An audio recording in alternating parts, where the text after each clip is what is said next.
السلام علیکم ورحمۃ اللہ وبرکاتہ۔ بسم اللہ الرحمن الرحیم۔ الحمد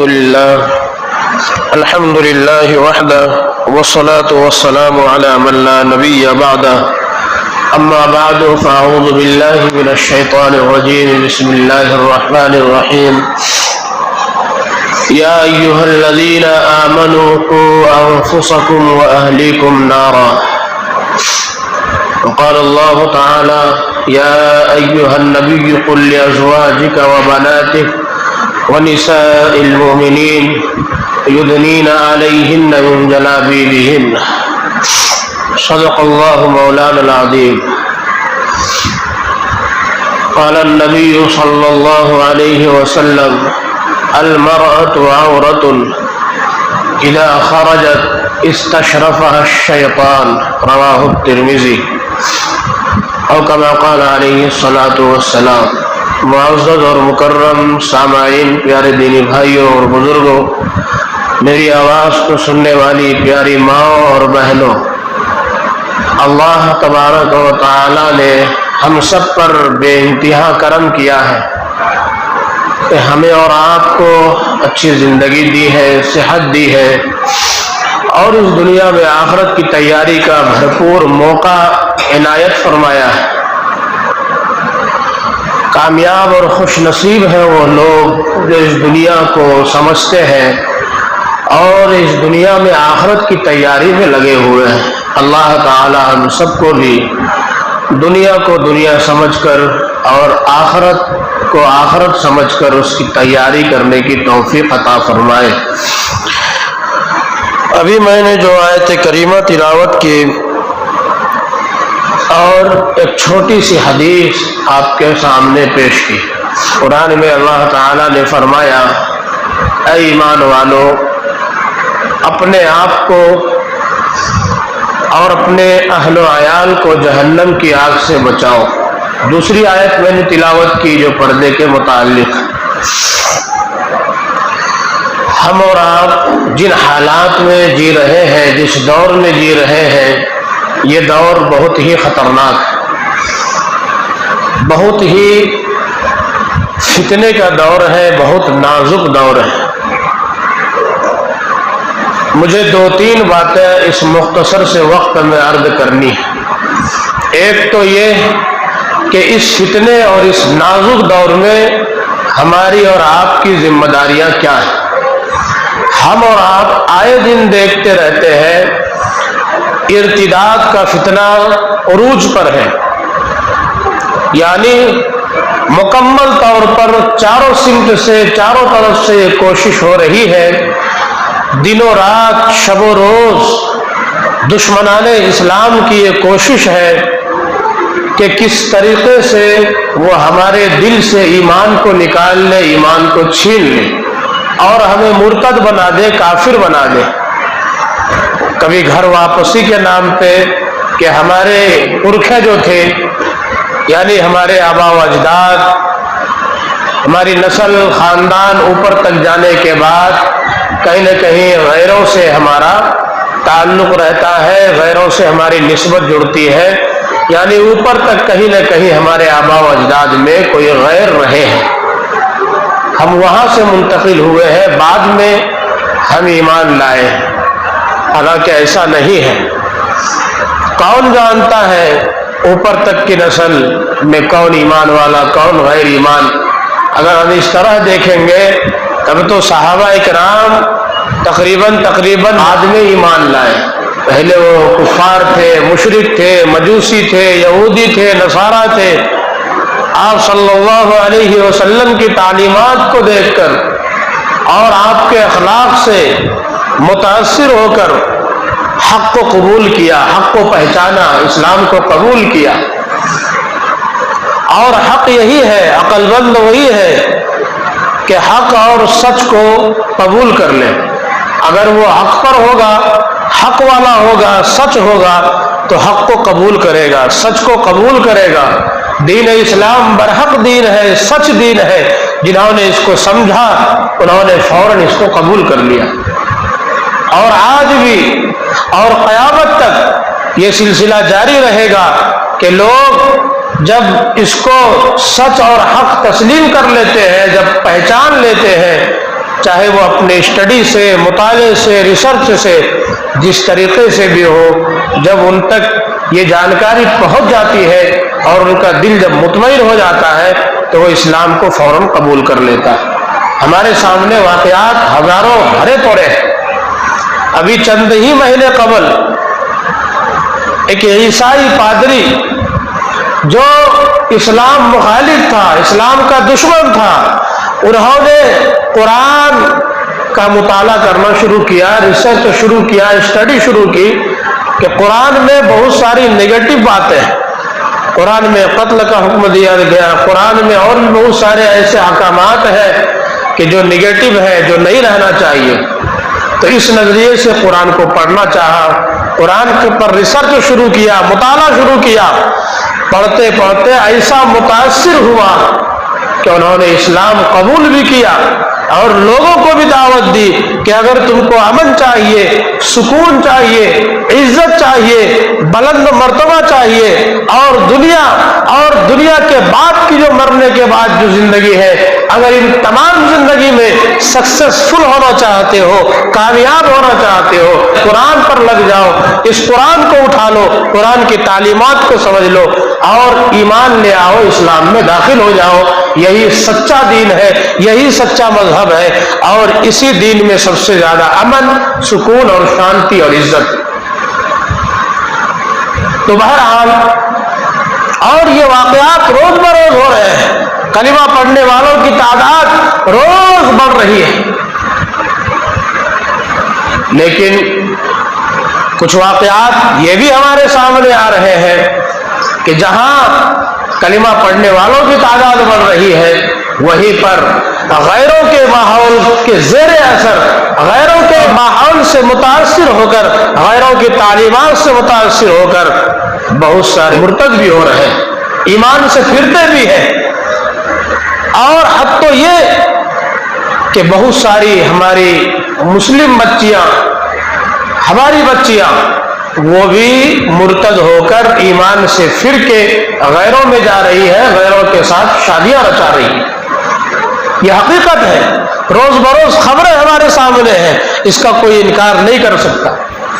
رپورٹ کے مطابق 10 لاکھ سے زائد ایسی بچیاں جو اہل ایمان کی بچیاں تھیں وہ غیروں کے ساتھ چلی گئی، اور بعض مرتد بھی ہو گئی، انہوں نے اسلام کو چھوڑ دیا۔ آخر یہ کیا ہوا؟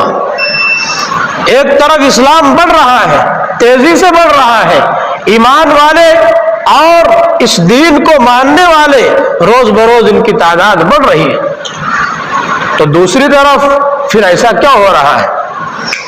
آخر اس کے کیا وجوہات ہیں؟ ہم جس ملک میں رہتے ہیں الحمدللہ یہاں کا ماحول عمدہ ہے، اچھا ہے، ہم اور آپ آزادی کے ساتھ عبادت کر رہے ہیں، ہمیں نماز پڑھنے سے کوئی نہیں روک سکتا، ہمیں دین کی تعلیم حاصل کرنے سے کوئی نہیں روک سکتا، ہمیں عبادت کرنے سے کوئی نہیں روک سکتا، بالکل ہم اور آپ آزاد ہیں۔ اس آزادی میں بھی پھر ایمان سے پھرتے کیوں؟ ہماری بچیاں کیوں بھاگ رہی ہے غیروں کے ساتھ؟ اس پر ہمیں اور آپ کو وچار کرنا پڑے گا، سوچنا پڑے گا، گہرائی کے ساتھ اس پر سوچنا پڑے گا۔ 2-3 موٹی موٹی باتیں۔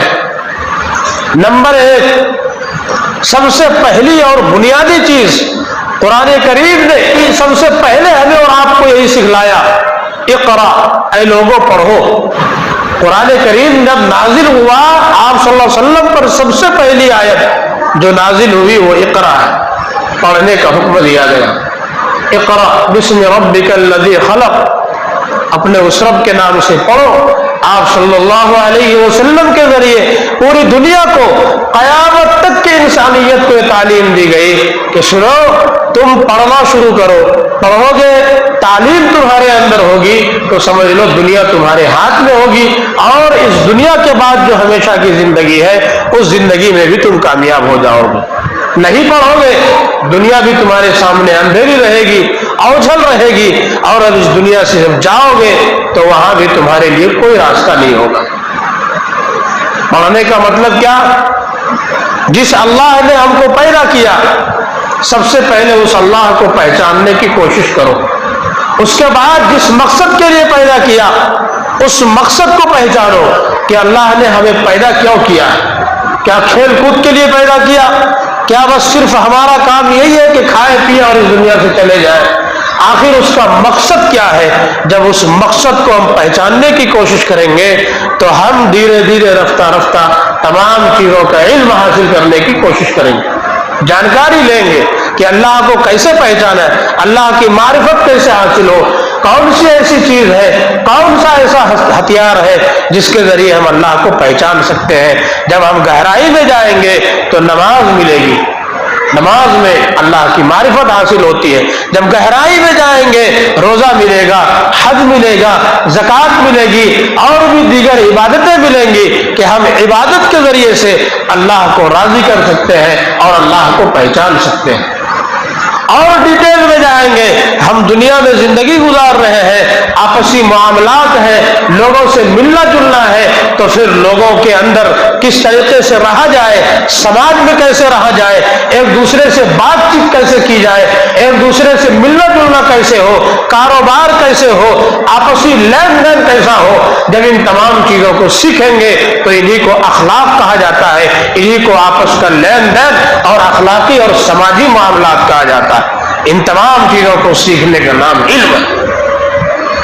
اگر ہم نے ان بنیادی چیزوں کو نہیں سیکھا، بنیادی معلومات حاصل نہیں کی، تو ہم اس دنیا میں بھی ذلیل ہو جائیں گے، اور آخرت کی جو ہمیشہ ہمیش کی زندگی ہے وہاں پر بھی ہمارا کوئی حصہ نہیں ہوگا۔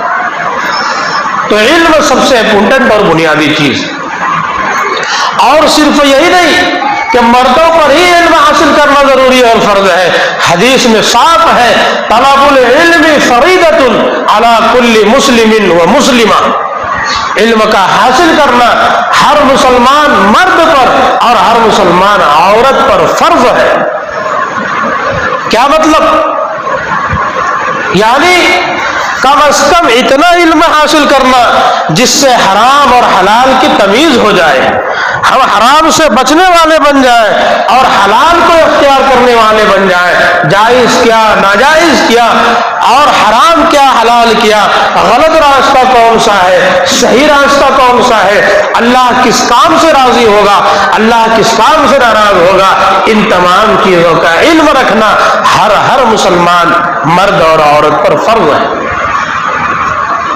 ایک دوسرے کے حقوق کا علم، باپ کا کیا حق ہے، ماں کا کیا حق ہے، اگر شوہر ہے تو بیوی کا اس کے اوپر کیا حق ہے، بیوی ہے تو شوہر کا اس کے اوپر کیا حق ہے، بیٹی ہے تو باپ کا اس پر کیا حق ہے، اور باپ ہے تو بیٹی کا اس پر کیا حق ہے، اگر باپ ہے تو بیٹے کا اس پر کیا حق ہے، بیٹا ہے تو ماں باپ کا اس پر کیا حق ہے۔ ان تمام حقوق کا علم رکھنا یہ شریعت نے ضروری اور فرض اور لازم قرار دیا ہے۔ ان چیزوں کو سیکھنا پڑے گا، جاننا پڑے گا، اور اس کے لیے یعنی اس کی ذمہ داری اللہ تعالیٰ نے گارجنوں پر دی ہے، والدین پر دی ہے۔ جو گھر کے گارجین ہیں، جو والدین ماں باپ ہیں، جو گھر کے بڑے ہیں، یا جس کے تھرو جو بچے بچیاں زندگی گزار رہے ہیں، ان کی ذمہ داری ہے کہ وہ ان کے حق حقوق کا خیال رکھے، ان کی تعلیم اور تربیت کا خیال رکھے۔ خاص طور پر عورتوں کے بارے میں آپ صلی اللہ علیہ وسلم نے بے شمار مقامات پر تاکید فرمائی کہ عورتوں کو دین کا علم سکھاؤ، دین کی بنیادی باتیں سکھاؤ، ضروری جانکاریاں عورتوں کو دو، اور اس کو کب سکھانا ہے؟ بچپن سے ہی سکھانا ہے۔ ماں کا گود بچے کا سب سے پہلا مدرسہ کہا گیا، بچے کا سب سے پہلا مدرسہ اور مکتب ماں کا گود ہے۔ ماں کے گود سے بچہ اور بچی علم حاصل کرنا شروع کر دیتے ہیں۔ بچہ جب بچپن میں ہے، جب ابھی بچپنے کے دور سے گزر رہا ہے، یا بچی بچپنے کے دور سے گزر رہی ہے، ماں باپ پر یہ ضروری ہے، خاص طور پر ماں پر یہ لازم ہے کہ وہ خود صحیح کام کرے، وہ خود اللہ اور رسول کو راضی کرنے والا کام کرے، تاکہ اس کا اثر بچے کے اندر منتقل ہو۔ بچہ اگر دودھ پی رہا ہے اور وہ اچھا کام کرے گی، نیک کام کرے گی، تو بچے کے اندر ماں کے دودھ سے اس کا اثر پہنچے گا۔ جب بچہ بڑا ہونا شروع ہو جائے تو ماں باپ بچے کے لیے آئینہ ہوتے ہیں۔ بچہ اپنے ماں باپ کے اندر کردار کو دیکھتا ہے، جھانکتا ہے۔ بچہ اپنے ماں باپ سے اور ماحول سے سیکھتا ہے۔ ہمارا ماحول جیسا ہوگا بچہ اسی اثر کو قبول کرے گا۔ اس لیے لازم اور ضروری ہے کہ ہماری ماں اور بہنوں کے اندر، عورتوں کے اندر اتنا علم ہونا چاہیے، اتنی جانکاری ہونی چاہیے کہ وہ بچوں کی صحیح تربیت کر سکے، وہ بچوں کو صحیح علم دے سکے، وہ بچوں کے سامنے صحیح زندگی اپنی پیش کر سکے، تاکہ یہی بچہ جب بڑا ہو جائے تو وہ بھی صحیح تربیت لے کر صحیح زندگی گزارنے والے بنے۔ اور اس کی ذمہ داری گارجین پر ہے۔ اگر ہم نے اور آپ نے اپنے بچوں اور بچیوں کی تعلیم کا خیال نہ کیا، کل قیامت کے دن وہی بچہ یا وہی بچی اللہ کے سامنے ہمارا گریبان پکڑے گی اور پکڑے گا، اور بچہ یا بچی وہ دونوں کہیں گے اے میرے مولا، ہماری تعلیم نہ ہونے میں سب سے پہلے ہمارے باپ کا ہاتھ، انہوں نے ہماری تعلیم اور تربیت کی فکر نہیں کی۔ اس کے بعد اگر باپ نے فکر نہیں کی، ہمارا بھائی سمجھدار اور بڑا تھا، اس کا بھی یہ حق بنتا تھا کہ وہ میری تعلیم اور تربیت کا خیال کرے، اس نے بھی خیال نہیں کیا۔ چلو اگر وہاں ہم نہ سیکھ پائے، جب شادی کر کے ہم سسرال آئے، یہاں میرے شوہر کا حق تھا کہ وہ مجھے اچھی باتیں سکھاتے، وہ مجھے حرام سے روکتے، وہ مجھے حلال کا حکم دیتے، وہ میری صحیح تربیت کرتے، انہوں نے بھی ایسا نہ کیا۔ گھر میں اگر بیٹا بڑا ہے اور وہ سمجھدار ہے، وہ اپنی ماں کو صحیح راستے پر لا سکتا ہے، وہ اپنی ماں کو حرام کام سے روک سکتا ہے، وہ اپنی ماں کو ناجائز سے روک سکتا ہے، تو اس پر بھی حق ہے کہ اپنے ماں کو وہ صحیح راستے پر لانے کی فکر اور کوشش کرے۔ اگر اس کی کوشش نہ ہوئی تو گھر کا جو بھی ذمہ دار ہو، چاہے باپ ہو، بیٹا ہو، بھائی ہو، شوہر ہو یا اور بھی کوئی ہو، جس کے تھرو کوئی عورت یا کوئی بچہ یا کوئی بچی زندگی گزار رہے ہو، اس کا پورا حق اس کے اوپر ہے۔ کل قیامت کے دن اللہ تعالیٰ کہے گا، تمام مرد اور عورت کو، تمام انسانوں کو جمع کر کے ایک مرد اور ایک عورت کو بلایا جائے گا اور کہے گا کہ یہ تمہارے ماں باپ ہے، یہ تمہارے بھائی ہے، یہ تمہارے شوہر ہے، یہ تمہارے فلاں گارجین ہے، جس کے تھرو تم رہتے تھے، جس کی ذمہ داری، تمہاری ذمہ داری اس کے اوپر تھی، آج تم اپنا حق اس سے لے لو۔ روایت میں ہے، عبداللہ ابن مسعود رضی اللہ عنہ کی روایت ہے کہ عورت خوش ہو جائے گی اور کہے گی کہ آج تو میں اپنا حق لے کر کے رہوں گی۔ اس کے بعد پھر اپنے شوہر سے، اپنے باپ سے، اپنے بھائی سے، اپنے بیٹے وغیرہ سے بھی اپنا حق مانگے گی کہ دنیا میں جو میرا حق تھا وہ تو نے ادا نہیں کیا۔ اور سب سے بڑا حق کیا ہے؟ اسلامی تعلیمات سے آگاہ کرانا، اسلامی تربیت اس کو سکھانا۔ اگر ہم نے آج اسلامی تعلیم سکھانے کی فکر کی، اگر ہم نے آج دین کی تعلیم اس کے اندر ڈالی، اگر ہم نے آج اپنی بچیوں کو، اپنی بہنوں کو پردے کی نصیحت کی، پردے کی وصیت کی، پردے کی تعلیم دی کہ پردہ کیا ہے، اور حیا کی تعلیم دی کہ عورتوں کو کس طرح رہنا چاہیے، کس طرح حیا کرنی چاہیے، کس طرح پردہ کرنا چاہیے، سماج میں کیسے رہنا چاہیے، باہر کیسے نکلنا چاہیے، گھر میں کیسے رہنا چاہیے، اگر ان تمام چیزوں کو اور حلال و حرام ان کو سکھایا تو کل قیامت کے دن ہم بچ سکتے ہیں۔ اور اگر یہاں ہم نے نہیں سکھایا تو یہی عورت، یہی ہماری بہن بیٹیاں ہمارے گریبان کو پکڑ کر ہمیں جہنم میں پھینکنے کا ذریعہ بنے گی، اور بعض مرتبہ دنیا ہی میں سزا مل جاتی ہے۔ اگر ہم نے گھر کے ماحول کو صحیح کرنے کی کوشش نہ کی، باپ عزت دار ہے، باپ نمازی ہے، باپ حاجی ہے، باپ کے چہرے اور پیشانی پہ سجدے کا نور ہے، لیکن بیٹے کے اندر، بیٹیوں کے اندر اگر تربیت نہیں ہے، وہ بیٹیاں غلط قدم اٹھاتی ہے، سماج میں غلط کام کرتی ہے، اور پھر اس باپ کا منہ جس کے سر پہ سجدے کا نشان تھا، جس کے چہرے پہ داڑھی تھی، جو مسلمان نام والا تھا، جو مسلمان کہلاتا تھا اور جو بزرگ کہلاتا تھا، جو نیک کہلاتا تھا، اسی باپ کا چہرہ، اسی باپ کی پیشانی بیٹی کے سامنے شرم سے جھک جاتی۔ پھر اس وقت جب سانپ بل میں گھس گیا، آپ کچھ نہیں کر سکتے، ایک بار جب عزت لٹ گئی، ایک بار جب عزت خراب ہو گئی، ایک بار جب حیا کا جنازہ نکل گیا تو اس کے بعد پھر ہاتھ میں کچھ نہیں بچتا۔ یہ حیا یہ بہت زبردست اور بہت بڑی دولت ہے۔ حیا اور پاک دامنی صحابیات سے سیکھیے۔ ایک صحابیہ ہے حضرت ام خلاد رضی اللہ تعالی عنہ، کسی جنگ کے اندر ان کا بیٹا شہید ہو گیا، جوان بیٹا ہے، فوت ہو گیا، مکمل پردے کے اندر آپ صلی اللہ علیہ وسلم کے پاس تشریف لائی، صحابہ کا مجمع تھا، آ کر کے پوچھ رہی ہے کہ میرا بیٹا جو آپ کے ساتھ جنگ میں گیا تھا اس کا کیا حال ہے؟ آپ صلی اللہ علیہ وسلم نے خبر دی کہ تمہارا بیٹا شہید ہو گیا ہے، جنگ میں شہید ہو گیا۔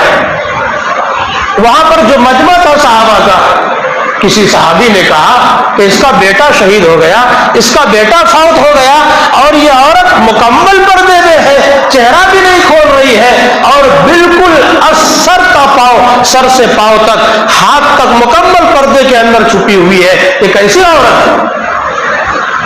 اس عورت نے جب یہ بات سنی تو اس نے کہا سن، میرا بیٹا فوت ہوا ہے، میری حیا فوت نہیں ہوئی، میرا بیٹا جنگ میں شہید ہوا ہے، میرا بیٹا فوت ہوا ہے، میں نے اپنے بیٹے کو کھویا ہے، اپنی حیا کو ہم نے نہیں کھوئی۔ اس عورت کا جواب سن کر صحابہ کرام دنگ رہ گئے۔ یہ تھی ہماری عورتیں صحابیات، اس کے سامنے بھی سارے حالات تھے، لیکن انہوں نے کبھی بھی اپنی حیا کا سودا نہیں کیا، کبھی بھی وہ بے پردہ نہیں ہوئی۔